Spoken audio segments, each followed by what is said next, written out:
కోల్కతాలోని ఆర్జీఆర్ వైద్య కళాశాల ఆసుపత్రిలో జూనియర్ వైద్యురాలి హత్య ఘటనపై నిరసన వ్యక్తం చేస్తూ అల్లూరు సీతారామరాజు జిల్లా పాడేరు జిల్లా ప్రభుత్వ సర్వజన ఆసుపత్రిలో వైద్యులు స్టాఫ్ నర్స్ సిబ్బంది నల్ల బ్యాడ్జీలు ధరించి నిరసన ర్యాలీ చేపట్టారు. దోషులను కఠినంగా శిక్షించాలని డిమాండ్ చేస్తూ ఆసుపత్రి సూపరింటెండెంట్కు వినతిపత్రం అందజేసి నిరసన చేశారు.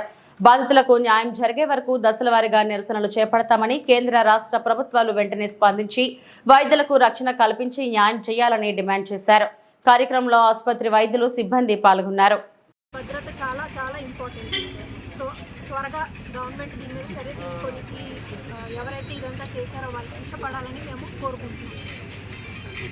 కోల్కతాలో జరిగిన అవాంఛనీయ సంఘటన మాత్రం మళ్ళీ పునరావృతం కాకుండా దోషులందరినీ కఠినంగా శిక్షించి నెసరీ చట్టాలన్నీ తీసుకురావాలని మేము కోరుకుంటున్నాము.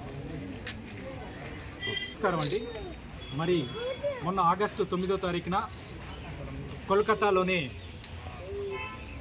ఒక మెడికల్ కళాశాలలో డ్యూటీలో ఉన్నటువంటి ఒక మహిళా పీజీ వైద్యురాలిపై మరి ఎంత ఘోరమైన సంఘటన జరిగిందో, ఎంత దుర్మార్గమైన సంఘటన జరిగిందో మీ అందరికీ తెలుసు. మరి ఆ దోషులను శిక్షించాలని ఈరోజు ఈ దేశంలోని అన్ని మెడికల్ కాలేజు, అన్ని ఆసుపత్రులు, అదేవిధంగా ప్రపంచంలో ఉన్నటువంటి వివిధ హెల్త్ సెక్టార్ అందరూ కూడా ప్లస్ మానవతావాదులు అందరూ కూడా ఏకమై ఈరోజు కఠినంగా ఆ దుర్మార్గులను శిక్షించాలని వాళ్ళు కోరుకుంటున్నారు. అయితే ఇలాంటి సంఘటనలు మళ్ళీ పునరావృతం కాకుండా ఉండడం కోసం మేము ఈరోజు నిరసన తెలియజేస్తున్నాం.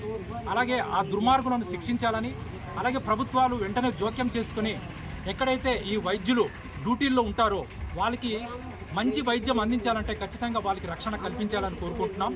అదేవిధంగా మరి దేశంలో కానీ రాష్ట్రంలో కానీ కొత్త చట్టాలని తెచ్చి వైద్యులకు మరియు ఆసుపత్రులకు రక్షణ కలిగించే కఠినమైన చట్టాలని తీసుకొచ్చి ఇలాంటి దుర్మార్గమైన సంఘటనలు పనులను చేసే దుర్మార్గులను కఠినంగా శిక్షించే విధంగా కొత్త చట్టాలు తెస్తే ఇంకా వైద్యులు మంచి రోగులకు సేవలు అందించే అవకాశం ఉంది.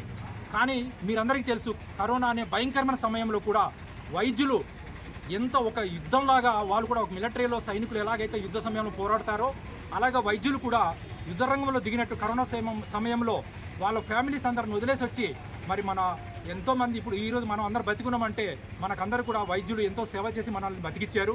సో అలాంటి వైద్యుల మీద, ప్రాణాన్ని కాపాడిన వైద్యుల మీద ఈరోజు దాడులు జరిగి ఘోరంగా రేప్ చేసి, గ్యాంగ్ రేప్ చేసి చంపేశారంటే ఎంత కిరాతకమైన సంఘటన.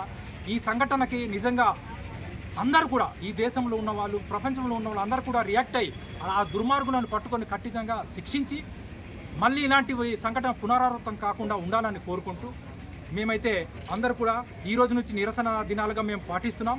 ప్రతిరోజు ఏదో ఒక కార్యక్రమం